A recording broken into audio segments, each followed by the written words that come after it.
Yes, एक plus की SST class में आपका स्वागत है। आज हम हमारा तीसरी क्लास स्टार्ट करेंगे जो है the making of nationalism in Europe. The making of nationalism in Europe. अब इसमें क्या बताया गया है कि जिनको आज हम जर्मनी, इटली और स्विट्जरलैंड जानते हैं, जिनको आज हम जर्मनी, इटली और स्विट्जरलैंड, ये कुछ समय पहले डिवाइडेड थे किंगडम्स,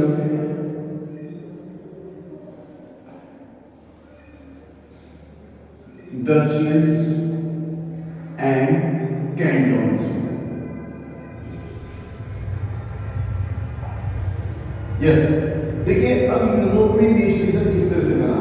अब हम यहाँ पे देखेंगे कि जिनको आज हम जर्मनी, इटली और स्विट्जरलैंड के नाम से जानते हैं, वो कुछ समय पहले किंगडम्स में, डचेस में और कैंटोन्स में बटे हुए थे। एंड उन सबके क्या होते थे? Independent ruler. इन सब में क्या होते थे? इंडिपेंडेंट रूलर होते थे और उन सब की खुद की ओन टेरिटरीज होती थी। इन सभी खुद की ओन टेरिटरीज होती थी। तो अब वहां पर ये सभी अलग अलग किंगडम्स, अलग अलग डचेस, अलग अलग कैंटोन्स, इंडिपेंडेंट रूलर, ओन टेरिटरी। तो अब वहां पर नेशन स्टेट की आवश्यकता हुई, क्योंकि जब तक नेशन स्टेट नहीं बनेंगे वहां पर नेशनलिज्म की स्पिरिट डेवलप नहीं होगी। तो इसके लिए किस चीज की जरूरत थी? नेशन स्टेट की आवश्यकता थी कि वहां पर एक लैंग्वेज की जाए, एक कॉमन हिस्ट्री की जाए, कॉमन ट्रेडिशन किया जाए, जब जाकर ये सारी चीजें वहां पर होगी। अब देखिए यहाँ पर एक एग्जांपल बताया है हैब्सबर्ग एम्पायर।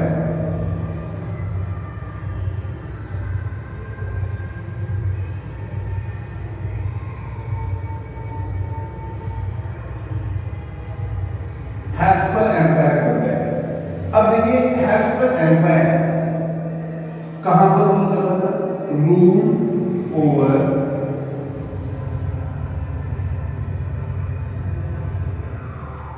Austria Hungary. अब एग्जाम्पल बताइए उन्होंने हैब्सबर्ग एम्पायर का, जो कहां पर रूल करता था? ऑस्ट्रिया हंगरी पर। तो क्वेश्चन क्या पूछा जाता है कि Habsburg empire was a patchwork of different nation, कि different nation का patchwork है। अब patchwork बोलते हैं जैसे किसी भी पेन वगैरह में हम लोग कोई भी पेच लगाते हैं, जैसे पैटर्न लगाते हैं इस तरह का। तो अभी क्या हो रहा है कि हैब्सबर्ग एम्पायर जो रूल करता था ऑस्ट्रिया हंगरी के अंदर, वो पैचवर्क था डिफरेंट नेशंस का। कैसे? अब देखिए इसमें बहुत सारे रीजन्स शामिल हैं। अब इसमें जो रीजन शामिल थे उनमें देखिए the Habsburg empire that ruled over Austria Hungary for example was the patchwork of many different region and people. It include, अब इसमें एक रीजन था alpine region. Alpine region, it include the alpine region और क्या क्या थे? Tyrol, तीसरा Austria,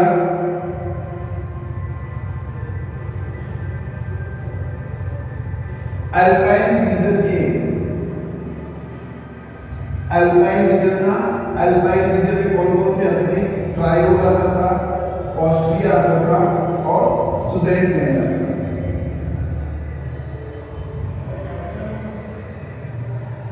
और क्या आता था? बोहेमिया। दोबारा से सुनिए, यहां पर एग्जाम्पल दिया हैब्सबर्ग एम्पायर का कि हैब्सबर्ग एम्पायर जो रूल करता था ऑस्ट्रिया हंगरी में, उसमें एक रीजन था अल्पाइन। उस अल्पाइन रीजन में आते थे ट्रायोल, ऑस्ट्रिया, सुदेटलैंड और बोहेमिया। और वहां पर जो लोग थे वो क्या बोलते थे? जर्मन बोलते थे। जर्मन स्पीकिंग प्रोविंस थी। कौन से प्रोविंस थे? जर्मन स्पीकिंग प्रोविंस थे। अब उसके बाद में अगर हम बात करते हैं दूसरे, अब हैब्सबर्ग एम्पायर में तो हमारे हो गए Tyrol, Habsburg empire Austria Hungary में रूल करता था और उसका एक रीजन हो गया अल्पाइन रीजन।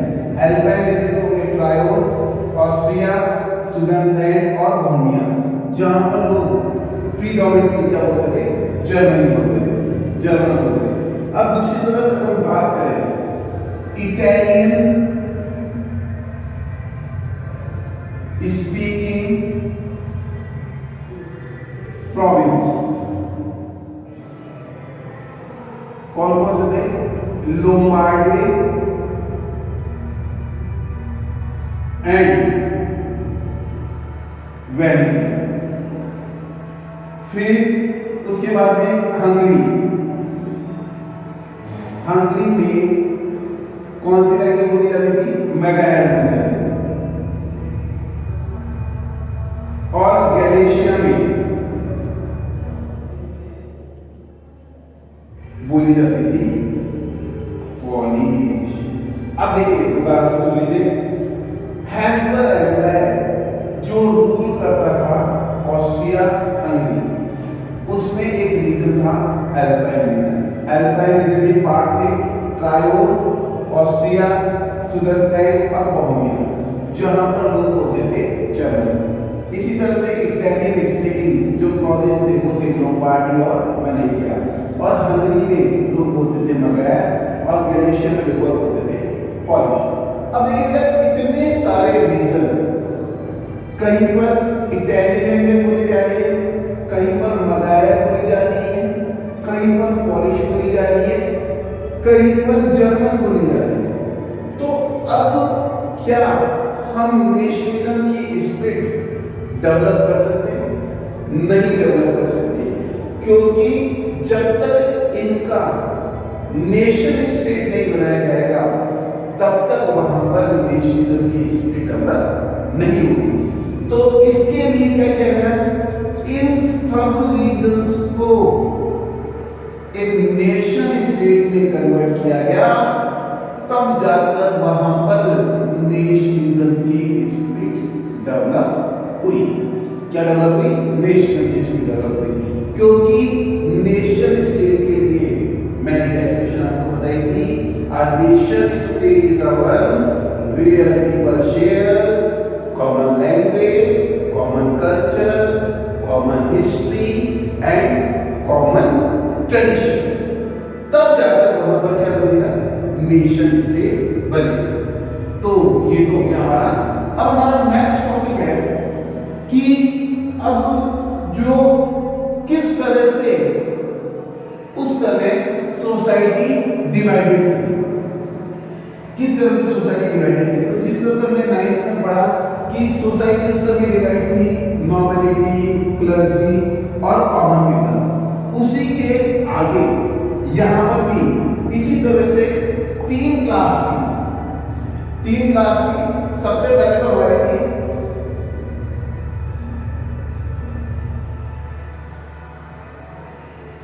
एरिस्टोक्रेसी,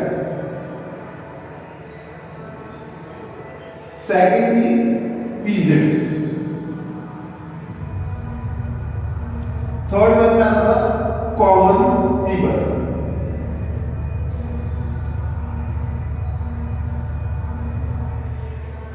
क्वेश्चन में पूछा जाता है कि जो 18th सेंचुरी में जो फ्रेंच सोसाइटी है वो 3 पार्ट में डिवाइड है,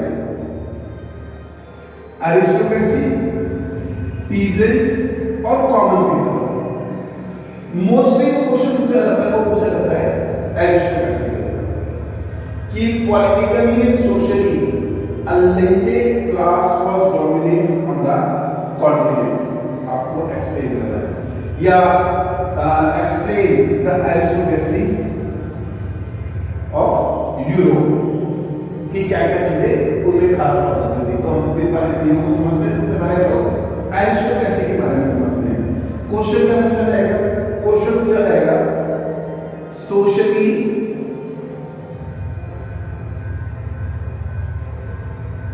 and politically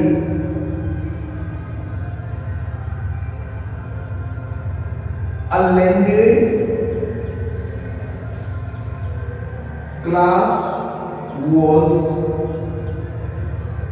dominant on the continent।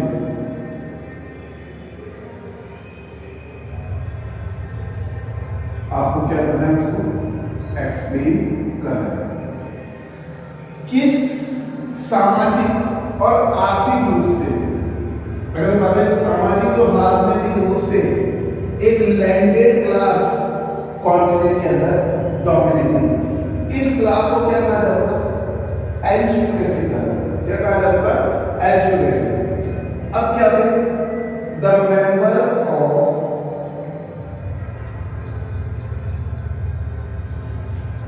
this class was united by a common way of life।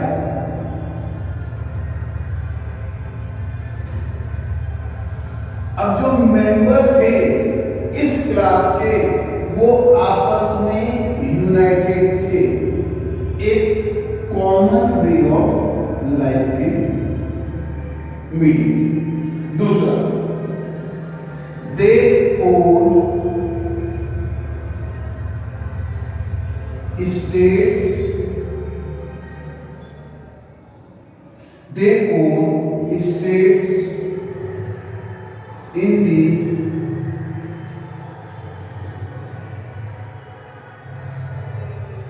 Country side, they own states and town, so they own states in the countryside and also town houses। अब देखिए उनके पास में countryside में villages के अंदर बहुत सारी जमीनें होती थी और खुद के टाउन हाउसेस होते थे।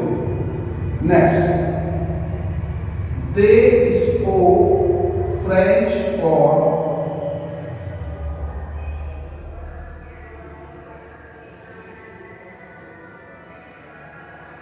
डिप्लोमेसी,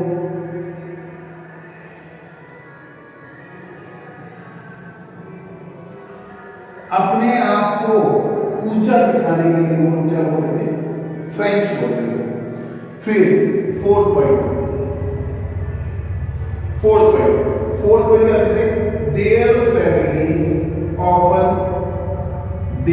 फैमिलीज ऑफन कनेक्टेड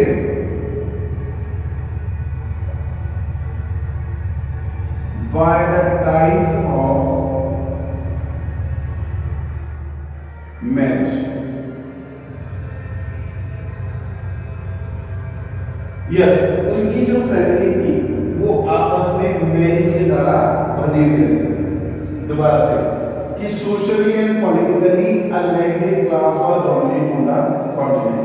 तो इस क्लास के जो मेंबर थे वो एक कॉमन वे ऑफ लाइफ से बंधे हुए थे। दूसरा, they own state in the countryside and town houses, उनके उनके पास में कंट्री साइड में टाउन हाउसेस थे, सॉरी कंट्री साइड में स्टेट्स थी और टाउन हाउसेस में होते थे। फिर वो अपने आप को ऊंचा दिखाने के लिए फ्रेंच बोलते थे और उनकी फैमिलीज आपस में शादी के द्वारा एक दूसरे से बंधी हुई थी, यानी वो अपनी मेजोरिटी में ही शादी करते थे। ये तो क्या बोला एरिस्टोटेसी का। अब एरिस्टोटेसी के बाद में अगर हम बात करें, एरिस्टोटेसी के बाद में अगर हम बात करें तो वो आते हैं पीजेंट। अब देखिए पीजेंट के बारे में बहुत पूछा जाता है, फिर भी बता देता हूं। पीजेंट्स क्या होते हैं, कुछ गरीब होते थे और कुछ रिच होते थे। अब जो रिच होते थे उनके पास मतलब खुद की जमीनें होती थी जिस पर वो कल्टीवेशन करते थे, और जो पुअर पीजेंट होते थे वो टीनेट यानी किराए पर क्या जमीन लेते थे और वहां पर खेती करते थे। और इसी तरह के ईस्टर्न और सेंट्रल यूरोप में बहुत सारे फार्म हाउस होते थे जिनको कलेक्टिवली क्या किया जाता था, कल्टीवेट किया जाता था किनके द्वारा, सर्फ्स के द्वारा। अब बात करते हैं कॉमन पीपल की। तो कॉमन पीपल में सिर्फ इतना ही करना है हमें कि कॉमन पीपल के अंदर आते थे बिजनेसमैन आते थे, आर्टिशन आते थे, और उसके बाद में प्रोफेशनल आते थे, इंडस्ट्रीज आते थे। अब ये क्या करते थे, इंडस्ट्रीज मास प्रोडक्शन करते थे मार्केट के लिए as well as for their consumption. तो ये हमारा हो गया कि उस समय फ्रेंच सोसाइटी इस तरह से डिवाइड है। अब नेक्स्ट हमारा टॉपिक है meaning of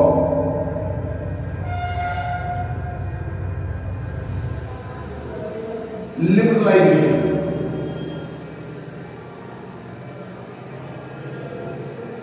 meaning of liberalisation. फिर मीनिंग ऑफ लिबरलाइजेशन के बाद में दूसरा है, अब लिबरलाइजेशन का मीनिंग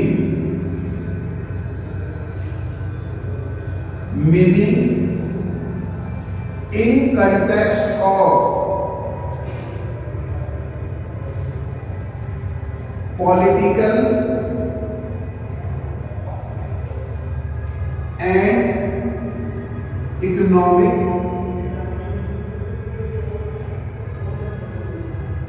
sphere।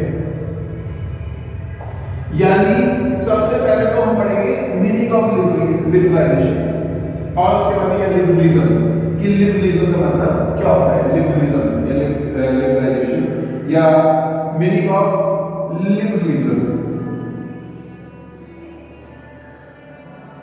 और liberalism in context of political and economic sphere. अब लिबरलिज्म एक लैटिन वर्ड है जो लिबर से लिया गया है, एक लैटिन वर्ड लिबर से लिया गया है। Liberalism derived from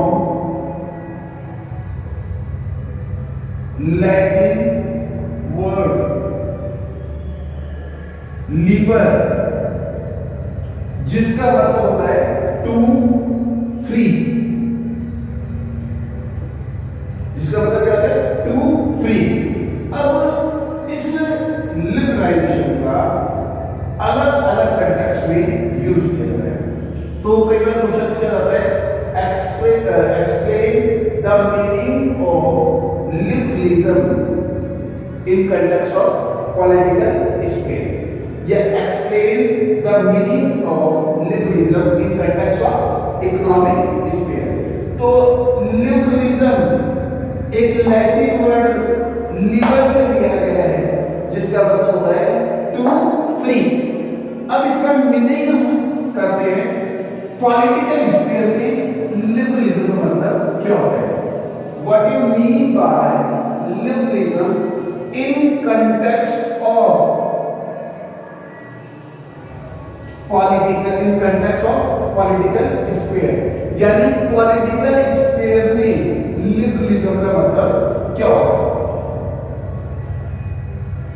meaning of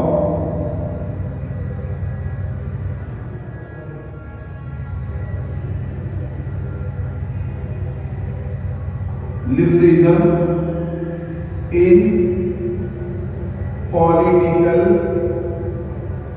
sphere। Political sphere में लिबरलिज्म क्या कहता था? Yes, end of autocracy and clerical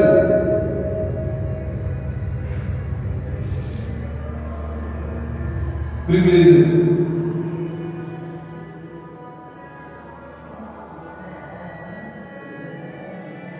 end of autocracy, political sphere में चाहते थे कि ऑटोक्रेसी खत्म हो और जितने भी क्लरिकल प्रिविलेजेस दिए गए हैं उन सब प्रिविलेजेस को खत्म किया जाए।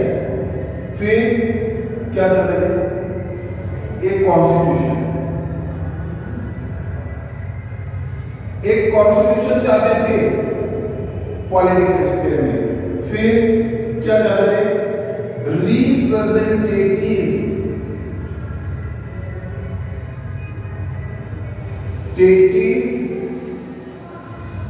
Government, representative government through parliament.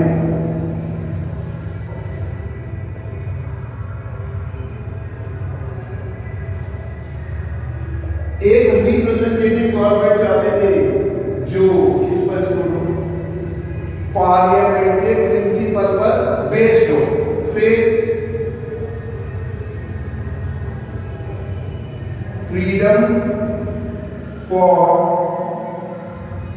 Individual, freedom for individual.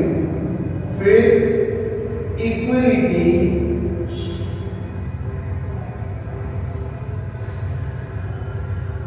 of all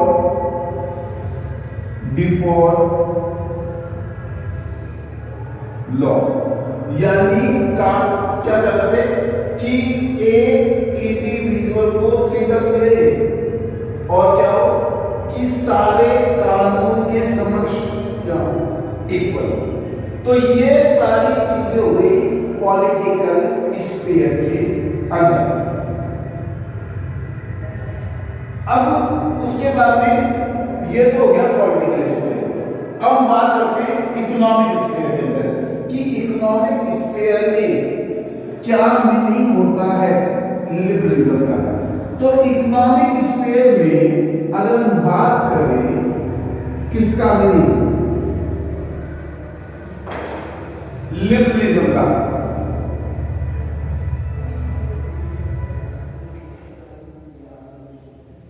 economic sphere में फ्रीडम ऑफ मार्केट, मार्केट की फ्रीडम हो।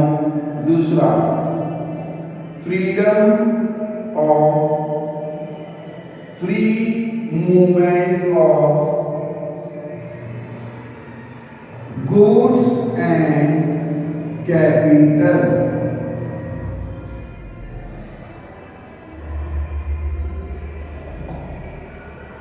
Freedom of market, freedom of free movement of goods and capital. Third, abolish state imposed restriction, यानी जितने भी state ने tax लगा रखे हैं उन सब टैक्स को क्या कर दिया जाए, हटा दिया। Meaning of liberalism in economics में freedom of market, freedom of free movement of goods and capital and abolish state impose restriction, यानी स्टेट के द्वारा जितने भी टैक्स लगाए गए उन सब टैक्स को क्या कर दिया जाए, हटा दिया जाए। अब देखिए इसके एग्जांपल दिए हैं इसमें कि नेपोलियन के द्वारा, आपको भी मालूम होना चाहिए कि नेपोलियन के द्वारा एक जर्मन कन्फेडरेशन ऑफ 39 स्टेट्स बनाया गया, यानी नेपोलियन ने खुद के एक 39 स्टेट्स को कवर कर एक रीजन बनाया जिसको बोलते German confederation, German confederation of 39 states, ये बनाए थे नेपोलियन के द्वारा। किसके द्वारा बनाए गए थे? नेपोलियन के द्वारा। अगर कोई आपसे पूछे कि who created this German confederation of 39 state, तो वो बनाए गए थे नेपोलियन के द्वारा। अब इस नेपोलियन ने क्या कर रखा था कि जितने भी स्टेट थे, each state has its own currency. अब इन सब स्टेट्स की खुद की क्या हो गई थी? ओन करेंसी हो गई थी और खुद का वेट और मेजर सिस्टम होता, खुद का वेट और मेजर सिस्टम होता। अब यहां पर मैंने एग्जांपल दिया कि अगर एक मर्चेंट को हैम्बर्ग से न्यूबर्ग जाना है तो उसको 11 कस्टम बैरियर्स देने पड़ते थे, यानी उसे 11 जगह पर टैक्स देना पड़ता था और वो जो कुछ लेकर जाता। अब देखिए किसी पर मेजरमेंट भी अलग है। यहां से सपोज अगर हम चले कि जैसे राजस्थान से लेकर चला कपड़ा, राजस्थान से कपड़ा है मेजर 1 मीटर का, दूसरे स्टेट में गया तो वहां पर मेजर हो गया वो 80 सेंटीमीटर। इस तरह से जैसे जैसे वो रीजन पार करता जाएगा तो वो वेट और मेजरमेंट सिस्टम क्या होगा? चेंज होता जाएगा। तो इससे भी बहुत प्रॉब्लम आती थी। अब जो करेंसी की वैल्यू है वो भी चेंज होती रहती थी। अब जो क्लॉथ नापते थे उसकी एक यूनिट थी एले। क्या? एले। एले क्लॉथ मेजरिंग यूनिट, एले। तो जर्मनी में जो क्लॉथ मेजर किया जाता था उसकी यूनिट क्या थी? एले। Cloth measuring unit in Germany कौन सी थी बेटा? एले। क्या थी? एले। अब इस एले का भी अलग अलग मेजरमेंट, कहीं पर 54.7 मिल रहा है, कहीं पर 55.1 मिल रहा है, कहीं पर 65.6 मिल रहा है। तो अब इतने सारे जो ऑब्स्टेकल थे, अब उन ऑब्स्टेकल्स से यानी जो बाधा थी उनसे ट्रेड करना मुश्किल हो रहा था। तो अब क्या किया गया? एक कस्टम यूनियन बनाई गई 1834 to remove all these barriers. A custom union was formed in a custom union was formed in 1834.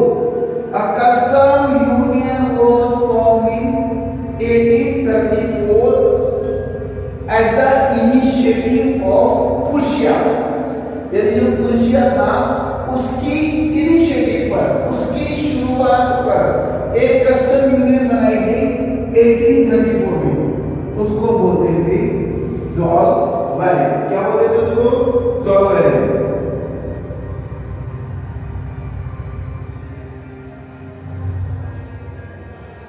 कई बार क्वेश्चन पूछा जाता है what was the name of custom union which was formed in year 1834 at the initiative of Prussia। तो क्या थी? ज़ॉल्वेरे। उसका नाम क्या था? ज़ॉल्वेरे। अब इस ज़ॉल्वेरे ने क्या किया? It reduced number of currency from 30 to 2, यानी इसने करेंसी की संख्या घटाकर 30 से कितनी कर दी? क्यों? It reduced number of currency from 30 to 2। अब इस कस्टम यूनियन ने और क्या कर दिया, abolish state impose restriction on trade, यानी ट्रेड पर जितने भी रेस्ट्रिक्शंस थे उन सबको क्या कर दिया गया, हटा दिया गया।